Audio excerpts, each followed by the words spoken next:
Sering merasa menyesal ketika ada karakter diri sendiri yang cepat terpancing emosi.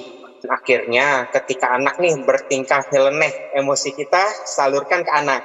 Ya, jadi kalau terkait emosi itu kan kuncinya ada dua. Kita perlu sanggup latihan nafas secara sadar plus menyalurkan emosi yang aman-nyaman. Nah, latihannya dua itu. Cuman untuk latihan nafas secara sadar itu bukan tentang bagaimana mengambil nafas yang dalam dan menghembuskan yang panjang kayak orang kalau capek habis olahraga gitu. Tapi nafas secara sadar itu adalah, jadi kita rasakan aja setiap tarikan dan hembusan nafas kita. Jadi kita rasakan, kita diem, tapi kita rasakan setiap tarikan dan hembusannya. Tujuannya untuk mengaktifkan otak berpikir kita.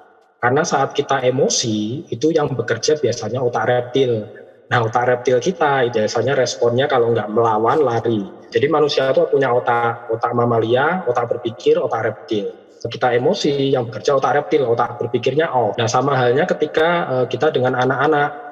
Seringkali kalau kita lagi marahin anak, ya menyuruh anak misalkan, ayo belajar. Kita kepingin otak berpikirnya bekerja, tapi malah otak reptilnya yang bekerja. Karena yang ditangkap oleh anak pertama kali, termasuk kita, itu adalah rasa atas pesan tersebut sebelum isi pesannya.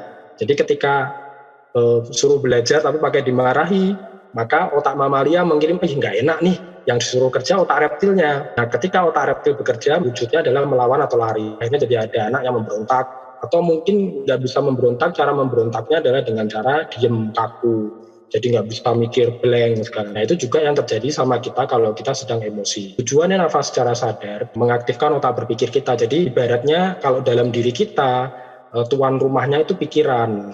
Nah, emosi yang masuk dalam hati kita itu tamu, singgah sementara di hati kita.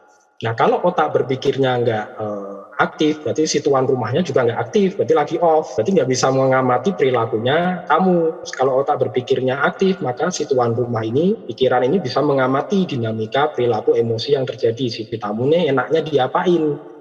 Kayaknya didiemin aja cukup, atau mungkin didengerin aja cukup. Oh, mungkin ya udah ditemani aja cukup, atau mungkin perlu diusir dari dikeluarin, disalurin. Nah, kalau memang dirasa ada ganjalan emosi, ketika kita latihan nafas secara sadar, itu nanti kita akan terjadi self-talk. Kita ngomong sama diri kita sendiri. Ini aku ngerasain apa ya?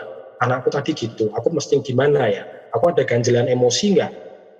Apakah perlu tak salurkan dulu yang aman-nyaman? Apakah aku bisa nih kendalikan diriku sementara anakku lagi tantrum misalkan begitu. Kalau kita nafas secara sadar itu akan terjadi. Tapi kalau nggak terbiasa nafas secara sadar, tahu-tahu emosi blank, itu kenapa akhirnya kita kadang-kadang langsung meledak ke anak. Setelah itu nyesel. Kadang-kadang ada sampai yang bingung gitu kan.